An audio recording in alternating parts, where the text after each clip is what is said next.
Yeah okay okay Rayapati Arun గారు ఇప్పుడు ఓవరాల్గా చూస్తే మనం రాజధాని విషయానికి సంబంధించి పునర్నిర్మాణ కార్యక్రమం స్టార్ట్ అయింది.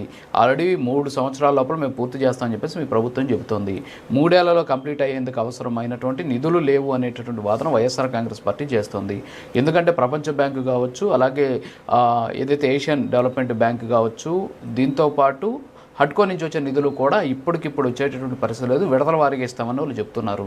సో కేంద్రం నుంచి నిధులు రాకపోతే ఖచ్చితంగా అమరావతి 3 ఏళ్లలో పూర్తయ్యేటటువంటి అవకాశాలు లేవు. సో దీని మీద మీరు ఏం చెప్తారు? అలాగే వెంకటరెడ్డి గారు, కృష్ణాంజనేయులు గారు అడిగినటువంటి ప్రశ్నకు మీ దగ్గర సమాధానం ఉందా?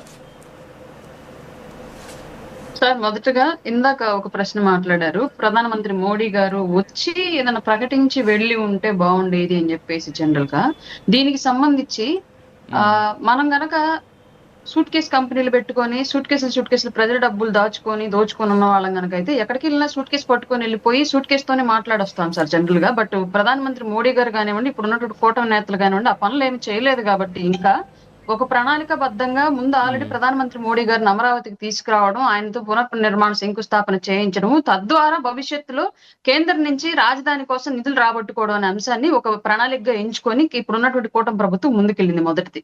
రెండవది, వీళ్ళ పేపర్ లో ఒకటి రాశారు సార్. అసలు అంటే జర్నలిజం కూడా ఏ స్థాయికి వెళ్ళిద్ది అని చెప్పుకోవడానికి ఇట్లాంటివి చూసినప్పుడు మాకు నవ్వు వచ్చింది. అంటే ప్రజలు ఎట్లా నమ్ముతారు అనుకుంటారు అనేది ఇది ఒకసారి చూడండి సార్. ఏముందంటే దీంట్లో నిర్మాణానికి గంట వర్షానికి మునిగిన రాజధాని ఐకానిక్ ప్రధాని శంకుస్థాపన చేసిన 2వ రోజే చిన్న వర్షానికే నీట మునిగినటువంటి జిఐడి టవర్ల పిల్లర్ గుంతలో చేరినటువంటి భారీ వర్షపు నీరు. ఇది వీళ్ళు పెట్టినటువంటి హెడ్డింగ్ సార్. ఎక్కడైనా గుణార్దనం చేసిన 2వ రోజే గృహప్రవేశం జరగడం, కన్సీవ్ అయినటువంటి 3వ రోజే కానుకోవడం ఎక్కడైనా చూసాము మనం. ప్రధానమంత్రి మోడీ గారు వచ్చి వెళ్ళింది 3 రోజులే సార్. 3 రోజులకే ఏ విపరీతమైనటువంటి పెనుమార్పు జరిగిద్దని పాత గుంటల్లో నీళ్లు తీసుకొచ్చి పెట్టి ఇంత పెద్ద వార్త రాసుకున్నారు. ఇట్లాంటి రాసేటప్పుడు కనీసం మనం కొంచెమైనా ఆలోచించమా సార్? మనం అసలు మనుషులవి, రాష్ట్రంలో మనుషులతో పాటే బతుకుతున్నాం. మనమే పిచ్చోళ్ళతో జంతువులతో బతకట్లేదు. మనం ఏం చెప్తే నమ్ముతారని చెప్పేసి అనుకోవడానికి ఇట్లాంటివి రాసేటువంటి ఈ పేపర్లు, ఈ ఛానళ్లు, వాళ్ళ తరఫున వచ్చి మాట్లాడేటువంటి ఈ వ్యక్తులు, వీళ్ళు చెప్పేటువంటి మాటలు ప్రజలు గత 5 ఏళ్ల పాటు చూశారు సార్. చూసి నమ్మలేదు కాబట్టి మనకి ఈ రిజల్ట్ ఇచ్చారు.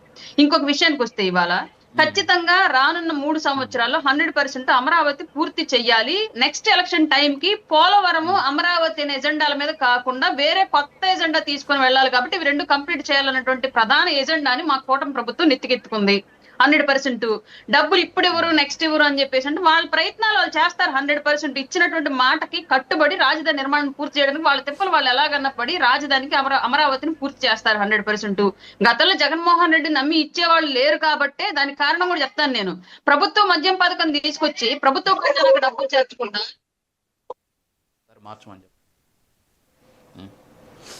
ప్రభుత్వ ఖజానాకి డబ్బులు చేర్చకుండా పర్సనల్ అకౌంట్ లోకి 1000 కోట్ల రూపాయలు వెళ్ళి ఇవాళ సాక్షాత్తు వాళ్ళ రాజు చెప్తున్నటువంటి విషయం. ఇవాళ ఈ విషయాలన్నీ కూడా, ఈ డబ్బులంతా కూడా ప్రజా ఖజానాకి వెళ్ళుంటే వాళ్ళ రాష్ట్ర ప్రభుత్వానికి ఇన్ని కష్టాలు ఉండబోవును కదా.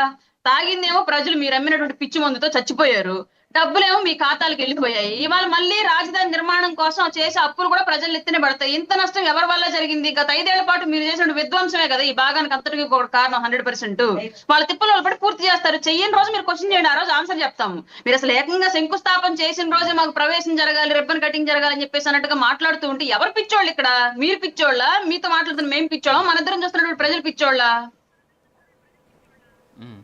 ఓకే, ప్రశ్న వేయచ్చా అండి? అరుణ్ గారికి ఒక ప్రశ్న వేయచ్చా? రాజు గారు అడగండి సార్. ఒక నిమిషం, కృష్ణాంజలి అడగండి. ఇక్కడ ఒక అంశం ఏమిటి అని అంటే, ఇప్పుడు 10 ఏళ్లకు సంబంధించినటువంటి అంశం అమ్మ రాజధాని. ఇప్పుడు నిన్న శంకుస్థాపనకు సంబంధించినటువంటి అంశం కాదు. ఇప్పుడు 2005లో మొదలైంది.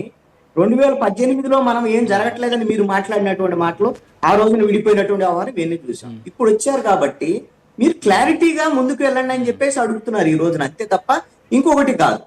ఇప్పుడు వైఎస్ఆర్ కాంగ్రెస్ పార్టీ అమరావతి విషయంలో ఏం చేసింది, వ్యవహారం ఏంటి అనేది అందరికీ తెలిసినటువంటి విషయమే. మీ కూటమి వైపు నుంచి ఏం చేస్తున్నారు, ఏ విధంగా ముందుకెళ్తున్నారు? ప్రధానమైనటువంటి ప్రశ్న ఏంటంటే, నేను ఏమడగదలుచుకున్నట్టు మిమ్మల్ని, గొంతున నారాయణ ఒక ప్రకటన చేశాడు, మేము మళ్ళీ 44,000 ఎకరాలకు సంబంధించినటువంటి అమరావతి విషయంలో ముందుకెళ్ళబోతున్నాము, కూలింగ్ అనేటువంటి విషయాన్ని ఒక ప్రకటన చేశారు. ఎందుకు అయ్యారంటే ఇప్పుడు భూమికి సంబంధించినటువంటి వ్యవహారంలో ఏమీ మిగలటం లేదు. 2000 ఎకరాలు మిగులుతాయి అనుకున్నా, మిగలటం లేదు.